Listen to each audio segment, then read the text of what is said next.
کہ انہوں نے مجھ ناچیز کو یہ موقع عنایت فرمایا اس پروقار عظیم شان مجلس میں، جلسے میں، محفل میں دین کی چند باتیں جو اپنے اکابر علماء اساتذہ کرام سے سنی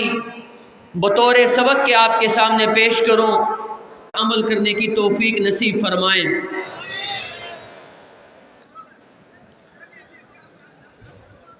محترم سامعین، دنیا میں کسی بھی چیز کی اپنی ذات کے اعتبار سے کوئی ویلیو نہیں ہوتی، کوئی حیثیت نہیں ہوتی۔ نسبت کی وجہ سے مقام،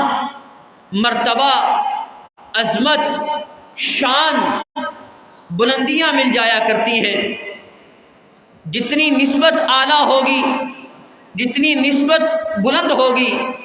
جتنی نسبت عالی شان ہوگی، جتنی نسبت اونچی ہوگی، اتنی ہی وہ چیز بھی اونچی ہو جائے گی، وہ چیز بھی بڑھ جائے گی، اس چیز کی بھی ویلیو لگ جائے گی۔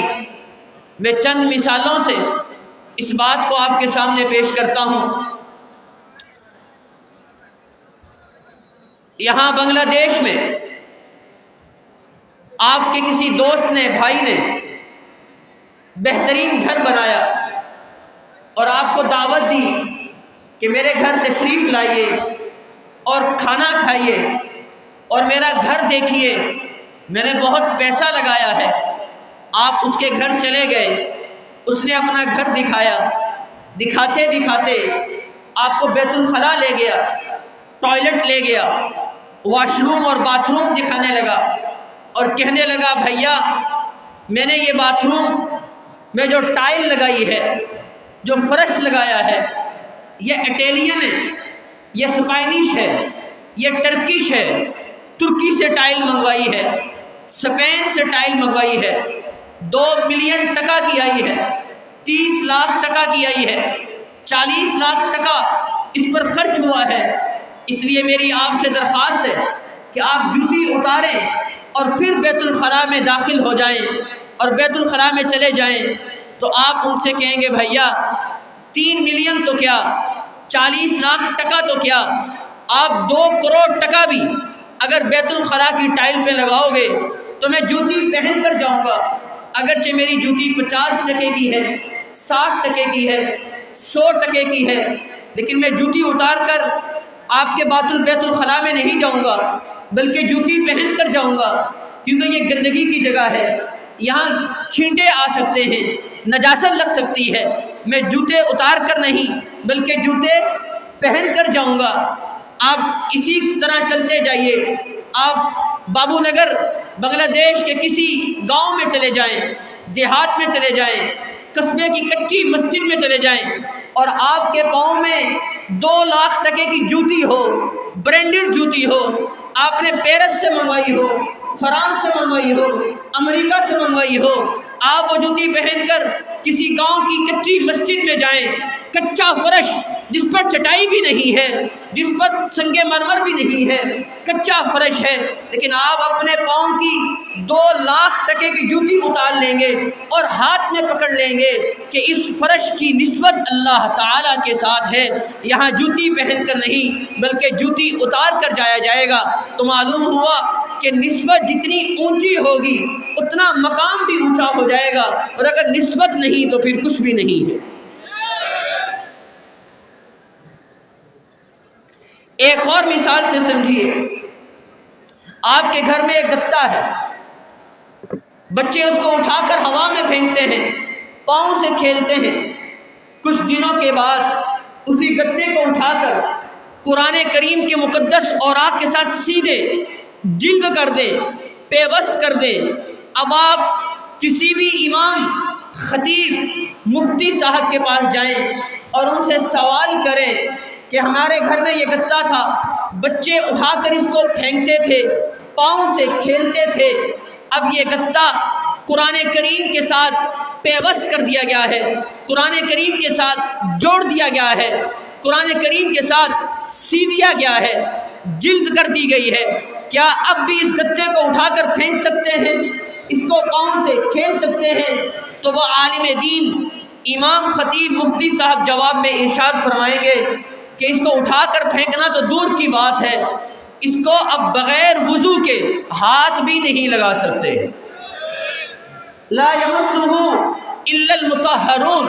اب انسان سوال کرے گا کہ یہی وہ گتا تھا، چند دن پہلے اس کو اٹھا کر پھینکتے تھے، پاؤں سے کھیلتے تھے، اب ایسا کیا ہو گیا کہ بغیر وضو کے ہاتھ بھی نہیں لگا سکتے؟ تو وہ امام خطیب مفتی ارشاد فرمائیں گے پہلے یہ عام گتا تھا، اس کی کوئی ویلیو نہیں تھی، اس کی کوئی شان نہیں تھی، اس کا کوئی مرتبہ نہیں تھا، لیکن جب اس کو قرآن کریم کے ساتھ سی دیا گیا تو جس طرح قرآن کریم کو بغیر وضو کے ہاتھ نہیں لگا سکتے، اسی طرح وہ چیز جو قرآن کے ساتھ لگ جائے اس کو بھی بغیر وضو کے ہاتھ نہیں لگایا جا سکتا۔ مقام بلند ہو گیا۔ توجہ کیجیے، اگر ایک بے جان گتا قرآن کے ساتھ پیوست ہو جائے تو اس کا مقام اتنا بلند ہو جائے کہ بغیر وضو کے ہاتھ لگانا بھی جائز نہیں، اور جس کے سینے میں قرآن آ جائے وہ سینہ کتنا بلند ہو جائے گا۔ سبحان اللہ کہیے۔ اگر ایک بے جان گتا اپنی نسبت قرآن کے ساتھ جوڑ لے تو وہ اتنا اونچا ہو جاتا ہے، اتنا بلند ہو جاتا ہے، اتنا عظیم الشان ہو جاتا ہے کہ بغیر وضو کے ہاتھ لگانا جائز نہیں۔ تو وہ انسان جو اشرف المخلوقات ہے اور نبی کریم صلی اللہ علیہ وسلم کا امتی ہے، جب اس کے سینے میں قرآن آتا ہے وہ کتنا بلند ہوتا ہوگا، اس کا مقام کتنا بلند ہوتا ہوگا۔ اس لیے میری آپ حضرات سے بھی اور اپنے آپ سے بھی یہ درخواست ہوگی کہ مجھے اور آپ کو چاہیے کہ ہم حافظ قرآن کا ادب کریں، ہم علماء کرام کا ادب کریں، ہم مفتیان کرام کا ادب کریں، ان کے سامنے اپنی نگاہیں جھکا دیں۔ اس کے ادب کرنے کا حکم ہے۔ نبی کریم صلی اللہ علیہ وسلم نے ارشاد فرمایا اکرموا حملۃ القرآن، قرآن والوں کی عزت کیا کرو، قرآن والوں کا اکرام کیا کرو، قرآن والوں کے سامنے عظمت کے ساتھ پیش آیا کرو۔ اس کے بڑے فوائد ہیں، میں صرف ایک واقعہ سنانا چاہتا ہوں جو عارف باللہ حضرت حکیم اختر نور اللہ مرکزہ نے بیان فرمایا ہے، جو پاکستان کے شہر کراچی میں رہتے تھے۔ وہ فرماتے ہیں کہ ہم مدینہ منورہ میں مولانا آفتاب عالم کے پاس بیٹھے ہوئے تھے۔ مولانا آفتاب عالم یہ بیٹے ہیں حضرت مولانا بدر عالم میرٹھی رحمۃ اللہ علیہ کے۔ مولانا بدر عالم میرٹھی اہل سنت والجماعت علماء دیوبند کے ایک بہت بڑے عالم گزرے ہیں، جنہوں نے ترجمان السنہ بھی کتاب لکھی ہے۔ وہ فرماتے ہیں کہ جب میرے ابا جان مولانا بدر عالم میرٹھی رحمۃ اللہ علیہ کا انتقال ہوا، مدینہ منورہ میں تھے، ان کو جنت البقیع میں دفن کیا گیا۔ دعا ہے کہ اللہ مجھے اور آپ کو بھی جنت البقیع کی موت نصیب فرمائے، آمین کہہ دیں۔ ہم نے مرنا تو ہے، حضور کے قدموں میں ہماری جان چلی جائے۔ تو مولانا بدر عالم میرٹھی رحمۃ اللہ علیہ کا جب انتقال ہوا تو ان کو جنت البقیع میں دفن کیا گیا۔ جنت البقیع وہ عظیم الشان قبرستان ہے جہاں بہت سے صحابہ کرام مدفون ہیں، اولیاء اللہ مدفون ہیں، بڑے فضائل ہیں اس قبرستان کے، وقت نہیں کہ وہ سنائے جا سکیں۔ تو جنت البقیع ایک محدود چار دیواری ہے، 1400 سال سے لوگ وہاں مدفون ہوتے آ رہے ہیں۔ تو وہاں کی جو کمیٹی ہے وہ یوں کرتے ہیں کہ 6 مہینے کے بعد جس میت کو قبر میں دفنایا ہوتا ہے اس کو کھولتے ہیں، میت کو سائڈ پہ کرتے ہیں اور دوسری میت کو وہاں دفن کر دیتے ہیں۔ ہر 6 مہینے کے بعد قبر کو کھولا جاتا ہے، دوسری میت کو وہاں ڈال دیا جاتا ہے۔ تو مولانا آفتاب عالم فرماتے ہیں کہ جب میرے والد مولانا بدر عالم میرٹھی رحمۃ اللہ علیہ انتقال کر گئے تو 6 مہینے کے بعد جنت البقیع مدینہ منورہ کی کمیٹی آئی، انہوں نے میرے ابا جان کی قبر کو کھولا، دیکھا، بند کر دیا۔ پھر 6 مہینے کے بعد آئے، میرے ابا جان کی قبر کو کھولا، دیکھا اور بند کر دیا۔ پھر 6 مہینے کے بعد آئے، میرے ابا جان کی قبر کو کھولا، دیکھا اور بند کر دیا۔ 1.5 سال کے اندر 3 دفعہ کمیٹی کے لوگ آئے کہ دوسرے میت کو یہاں دفن کرتے ہیں۔ جب بھی وہ قبر کھولتے تھے، دیکھتے تھے، بند کر دیا کرتے تھے۔ کیوں؟ جثتہ لم تتغیر وکفنہ لم یبلا، کہ ابھی تک میرے ابا جان کا کفن بھی میلا نہیں ہوا تھا اور جسم بھی تر و تازہ تھا۔ کفن بھی خراب نہیں ہوا تھا، کفن بھی گندا نہیں ہوا تھا، کفن بھی میلا نہیں ہوا تھا، اور جسم بھی بالکل ٹھیک تھا، تر و تازہ تھا، سلامت تھا۔ وہ فرماتے ہیں کہ میرے ذہن میں اس کی وجہ یہ آتی ہے کہ میرے ابا جان رحمت اللہ علیہ کا ایک خاص معمول تھا، ایک خاص کام کرتے تھے، اور وہ یہ کہ جب ان کو معلوم ہوتا کہ اس بچے کے سینے میں قرآن کریم ہے تو وہ اس کی طرف پاؤں نہیں کیا کرتے تھے، وہ اس کی طرف پاؤں نہیں کیا کرتے تھے۔ جب معلوم ہو جاتا کہ اس بچے کے سینے میں قرآن کریم ہے تو وہ اس کی طرف پاؤں بھی نہیں کیا کرتے تھے، اتنا ادب کرتے تھے، جبکہ خود جلیل القدر بہت بڑے عالم تھے۔ تو یہ تو اللہ تعالیٰ نے نقد انعام عطا فرمایا کہ دنیا کے اندر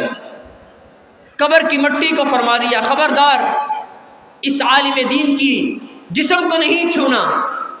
وجوہات کیا ہیں اللہ جانتے ہیں، لیکن ان کا بیٹا کہتا ہے کہ بڑی وجہ میرے ذہن میں یہ آتی ہے کہ وہ حفاظ قرآن کا ادب کیا کرتے تھے۔ میرا وقت چونکہ پورا ہو رہا ہے، مجھے 30 منٹ کا کہا گیا تھا اور غالباً 25 منٹ گزر گئے ہیں۔ میں اس لیے اپنی گفتگو ختم کرتا ہوں بس ایک بات سنا کر کہ میرے بھائیوں، جو دینی مدرسے میں پڑھتے ہیں، جو جامعہ عزیز العلوم میں پڑھتے ہیں، جو بنگلہ دیش کے کسی بھی چھوٹے بڑے مدرسے میں پڑھتے ہیں، جو دنیا کے کسی بھی چھوٹے بڑے مدرسے میں پڑھتے ہیں، اور وہ دینی علوم سے اپنے سینوں کو آراستہ کر رہے ہیں، قرآن، سنت اور حدیث کے علوم کو حاصل کر رہے ہیں، طالب حدیث بنے ہوئے ہیں، طالب قرآن بنے ہوئے ہیں، اس پر اللہ رب العزت کا شکر ادا کیجئے کہ اللہ تعالیٰ نے مجھے اور آپ کو مدرسے کا طالب علم بنایا ہے، مدرسے کے ساتھ وابستہ فرمایا ہے۔ ہمارے لیل و نہار، صبح و شام، دن اور رات مدرسے میں گزر رہے ہیں۔ میں اس لیے اس عظیم الشان موقع پر سب سے پہلے اپنے ان بھائیوں کو خراج عقیدت پیش کرتا ہوں، سلام پیش کرتا ہوں، جنہوں نے اپنے سینے میں قرآن کریم کو محفوظ کیا، جنہوں نے نبی کریم صلی اللہ علیہ وسلم کی احادیث کو سمجھا، ان کے مطالب کو سمجھا اور ان کے معنی کو سمجھا۔ وہ قابل مبارکباد ہیں، وہ علم کہ جس پر لسان نبوت سے کلمات تبلیغ جاری، علم جس کو حاصل کرنے پر جناب رسول اللہ صلی اللہ علیہ وسلم نے مبارکباد دی ہے، وہ قرآن کا علم ہے، وہ سائنس کا علم نہیں ہے، وہ کیمسٹری کا علم نہیں ہے، وہ فزکس کا علم نہیں ہے، وہ بیالوجی کا علم نہیں ہے، وہ اسکیم صلی اللہ علیہ وسلم نے مبارکباد دی ہے۔ احادیث پاک میں آتا ہے کہ نبی کریم صلی اللہ علیہ وسلم نے قاری القرآن حضرت عبیش بن کعب رضی اللہ تعالی عنہ سے کہا، اے عبیش بتلاؤ قرآن کریم کی عظیم الشان آیت کون سی ہے؟ ایو آیت اعظم من القرآن، او کما قال علیہ السلام، کہ قرآن کریم کی عظیم الشان آیت کون سی ہے؟ حضرت عبیش بن کعب رضی اللہ تعالی عنہ نے کہا، اللہ اعلم ورسولہ، جانتے ہیں کہ قرآن کریم کی عظیم الشان آیت کون سی ہے؟ حضرت عبید بن کعب کو جواب آتا تھا، دیا نہیں، کیونکہ ادب کا تقاضا یہ ہے کہ جب بڑے موجود ہوں تو چھوٹے بات نہیں کیا کرتے۔ حضرت عبید بن کعب خاموش ہو گئے۔ نبی کریم صلی اللہ علیہ وسلم نے تیسری مرتبہ پوچھا، عبید بتلاؤ قرآن کریم کی عظیم الشان آیت کون سی ہے؟ حضرت عبید بن کعب رضی اللہ تعالی سمجھ گئے کہ حضور مجھ سے جواب سننا چاہتے ہیں، اور الامر فوق الادب ہے، اب حضور کا حکم ہے کہ مجھے جواب دیا جائے، اور جب حکم ہو تو پھر گفتگو کرنی چاہیے۔ تو حضرت عبید بن کعب نے کہا، یا رسول اللہ، قرآن کریم کی عظیم الشان آیت آیت الکرسی ہے، آیت الکرسی ہے، آیت الکرسی ہے۔ تو نبی کریم صلی اللہ علیہ وسلم نے فرمایا، عبید تمہیں تمہارا علم مبارک ہو، تمہیں تمہارا علم مبارک ہو۔ کس نے کہا؟ آقا نامدار جناب رسول اللہ صلی اللہ علیہ وسلم نے، تمہیں تمہارا علم مبارک ہو۔ تو وہ علم جس کے حاصل کرنے پر نبی آخر الزمان خاتم الانبیاء محمد الرسول اللہ محبت سے کہہ دیں صلی اللہ علیہ وسلم نے مبارکباد دی ہے، وہ قرآن کا علم ہے، وہ سائنس کا علم ہے۔ بولیے، وہ قرآن کا علم ہے، وہ قرآن کا علم ہے۔ اس لیے میری درخواست ہے اپنے آپ سے بھی اور اپنے بھائیوں سے بھی کہ ہمارے اکابر نے، ہمارے اساتذہ نے، ہمارے والدین نے اپنی ذمہ داری پوری کر دی، ہمیں قرآن دے دیا، ہمیں حدیث دے دی۔ اب میری اور آپ کی ذمہ داری ہے کہ ہم اس امانت کو آگے پہنچائیں گے انشاءاللہ، پہنچائیں گے انشاءاللہ۔ آپ نے یہ مقولہ سن رکھا ہوگا کہ جس زمین پر بارش نہیں ہوتی، جس زمین پر بارش نہیں ہوتی وہاں کی فصلیں برباد ہو جاتی ہیں، جس زمین پر بارش نہیں ہوتی وہاں کی فصلیں برباد ہو جاتی ہیں، اور جس گھر میں دین نہیں ہوتا وہاں کی نسلیں برباد ہو جاتی ہیں۔ حضرت مفتی صاحب نے فرمایا ٹائم مکمل ہو گیا، اپنی گفتگو سمیٹ رہا ہوں، آخری بات سنا رہا ہوں کہ میرے بھائیوں، جو علم میں اور آپ حاصل کرتے ہیں اس مدرسے کے اندر، یہ بڑا مضبوط ہے، اتھینٹک ہے، ٹھوس ہے، ٹھیٹ ہے، سلسلۃ الذہب ہے ہمارے پاس۔ میں اکنامکس پڑھ رہا تھا اپنے استاد سے، معاشیات۔ میں نے اپنے استاد سے پوچھا، sir who is your teacher of economics? من علمک الاقتصادیات؟ آپ مجھے معاشیات پڑھا رہے ہیں، آپ نے کس سے معاشیات پڑھی ہے؟ آپ مجھے اکنامکس پڑھا رہے ہیں، آپ نے خود کس سے پڑھی ہے؟ تو میرے استاد نے کہا میں نے فلاں سے پڑھی ہے۔ میں نے کہا انہوں نے کن سے پڑھی ہے؟ تو میرے استاد نے کہا مجھے معلوم نہیں کہ جس نے مجھے معاشیات پڑھائی، اکنامکس پڑھائی، اس نے خود کس سے پڑھی ہے؟ میں نے کہا استاد محترم، میں نے قرآن اور حدیث کا علم مدرسے کی چار دیواری میں الحمدللہ حاصل کیا ہے۔ میں پوری سند رکھتا ہوں کہ میں نے حدیث مبارکہ کن سے پڑھی، انہوں نے حدیث کن سے پڑھی، انہوں نے حدیث کن سے پڑھی، انہوں نے حدیث کن سے پڑھی، یہاں تک کہ میرے اور ہر عالم حدیث کے استاد کے طور پر معلم کائنات جناب رسول اللہ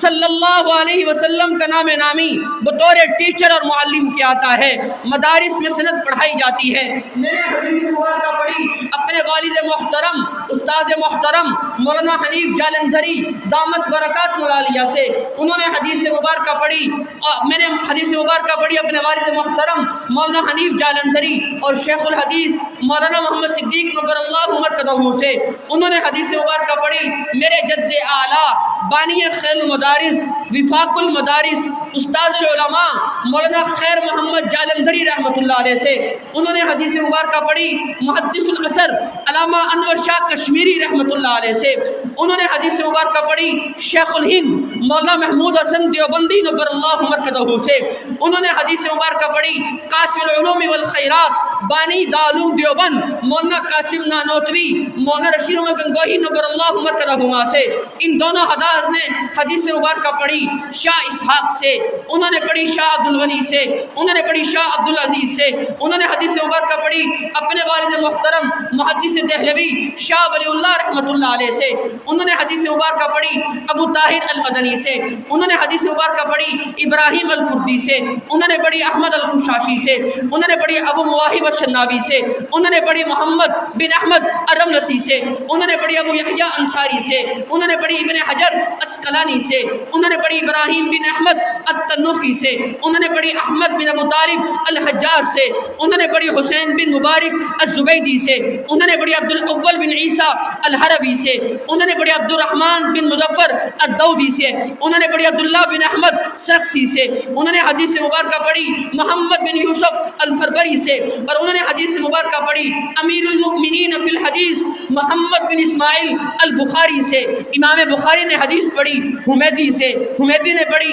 سفیان سے، سفیان نے پڑھی یحییٰ بن سعید سے، انہوں نے پڑھی محمد بن ابراہیم التمیمی سے، انہوں نے پڑھی علقمہ بن وقاص اللیثی سے، اور علقمہ بن وقاص اللیثی نے کہا کہ میں نے حدیث مبارکہ سنی ناطق الحق والمیزان خلیفہ وقت امیر المؤمنین عمر بن خطاب رضی اللہ تعالی عنہ سے، اور عمر بن خطاب رضی اللہ تعالی عنہ نے کہا سمعت رسول اللہ صلی اللہ علیہ وسلم علی المنبر یقول انما الاعمال بالنیات، کہ میں نے حدیث مبارکہ سنی نبی کریم صلی اللہ علیہ وسلم سے کہ آپ ارشاد فرما رہے تھے انما الاعمال بالنیات۔ یہ تو حدیث کی سند ہے جو مشہور و معروف ہے، اسی طرح قرآن کی سند بھی محفوظ ہے کہ میں نے قرآن کن سے پڑھا، انہوں نے قرآن کن سے پڑھا، انہوں نے قرآن کن سے پڑھا، یہاں تک کہ ہر حافظ قرآن بچہ اور بچی کے استاد کے طور پر کسی انسان کا نہیں بلکہ خالق انسان اللہ رب العزت کا نام نامی بطور معلم ٹیچر استاد کیا آتا ہے۔ جب میں نے یہ بات مبلغ اسلام داعی کبیر مولانا طارق جمیل صاحب دامت برکات العالیہ کو سنائی تو مولانا طارق جمیل مجھے کہنے لگے احمد تم کیسے کہہ سکتے ہو کہ قرآن کی سند بھی محفوظ ہے؟ میں نے آج تک قرآن کی سند نہیں سنی۔ میں نے کہا استاد حضرت میں آپ کو سناتا ہوں کہ میں نے قرآن کن سے پڑھا۔ میں نے قرآن کریم پڑھا اپنے استاد محترم قاری اقبال صاحب دامت برکات العالیہ سے، انہوں نے قرآن کریم پڑھا قاری عبید اللہ رحیمی سے، انہوں نے قرآن کریم پڑھا مجدد القراءات قاری رحیم بخش نور اللہ مرکزہ سے، انہوں نے قرآن کریم پڑھا قاری فتح محمد سے، انہوں نے پڑھا محی الاسلام سے، انہوں نے پڑھا قاری عبد الرحمن آما سے، انہوں نے قرآن کریم پڑھا قاری کبیر الدین سے، انہوں نے پڑھا امام الدین علامرہوئی سے، انہوں نے پڑھا قاری قادر بخش سے، انہوں نے پڑھا عبدالمجید الدہلوی سے، انہوں نے پڑھا غلام مصطفیٰ سے، انہوں نے پڑھا غلام محمد الدہلوی سے، انہوں نے پڑھا عبدالغفور سے، انہوں نے پڑھا قاری عبدالخالق المنوفہ سے، انہوں نے پڑھا شمس الدین آما سے، انہوں نے پڑھا عبد الرحمن سے، انہوں نے پڑھا قاری شہاب احمد السنباتی سے، انہوں نے پڑھا قاری شہادہ الیمنی سے، انہوں نے پڑھا ابو نصر الطبلاوی سے، انہوں نے قرآن کریم پڑھا قاضی زکریا انصاری سے، انہوں نے پڑھا برہان الدین القلقیلی سے، انہوں نے پڑھا شمس الدین ابو الخیر محمد بن الجزری سے، انہوں نے پڑھا ابو العباس احمد الحنفی الدمشقی سے، انہوں نے پڑھا ابو عبداللہ حسین سے، انہوں نے پڑھا عبد الرحمن الدمشقی سے، انہوں نے پڑھا ابو الحسن علی بن محمد السخاوی سے، انہوں نے قرآن کریم پڑھا ولی اللہ ابو محمد قاسم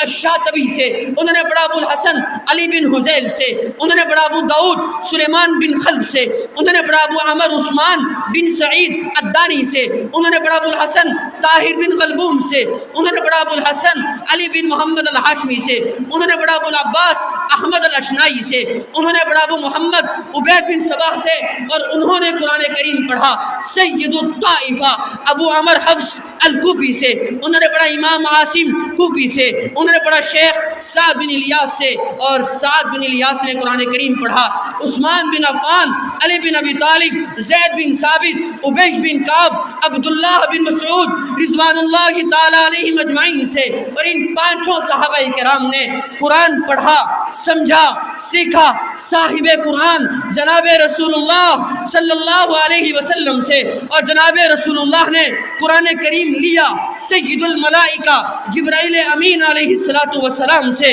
اور جبرائیل امین نے قرآن لیا رب کائنات خلاق کائنات اللہ رب العزت سے۔ بلند آواز سے کہیے سبحان اللہ۔ اگر خوشی ہوئی ہے تو اور بلند آواز سے کہیے سبحان اللہ۔ الحمدللہ ہمارا دین بھی محفوظ ہے، احادیث نبویہ بھی محفوظ ہے، قرآن کریم کی پوری سند بھی محفوظ ہے۔ اللہ ہمیں ایسے دین کی قدر کرنے کی توفیق عطا فرمائے۔ اگر میرے اور آپ کے اساتذہ کی فہرست مرتب کی جائے، مدارس میں پڑھنے والے طلباء کی فہرست مرتب کی جائے، تو سب سے اوپر جس استاد کا نام نامی روشن ہوگا، جگمگ جگمگ کرے گا، وہ یا تو جناب رسول اللہ ہیں یا اللہ ہیں۔ یونیورسٹی سکول کا علم بھی ضروری ہے، انجینئر بننا ضروری، ڈاکٹر بننا ضروری، اس کا انکار نہیں، لیکن اگر ان کے اساتذہ کی فہرست مرتب کی جائے، اول تو استاد ہی نہیں ملیں گے، اگر استاد مل بھی گئے تو آخر میں آئنسٹائن، لارڈ میکالے، نیوٹن کا نام آئے گا۔ آبان سب سے اوپر، کتب سب کی سب نیچے ہیں، اسی کا حافظ آگے، صدر وزراء پیچھے ہیں۔ مدارس مساجد میں یہی پڑھایا جاتا ہے، مدارس مساجد میں یہی پڑھایا جاتا ہے، اسی کی بخشش ہوتی ہے جو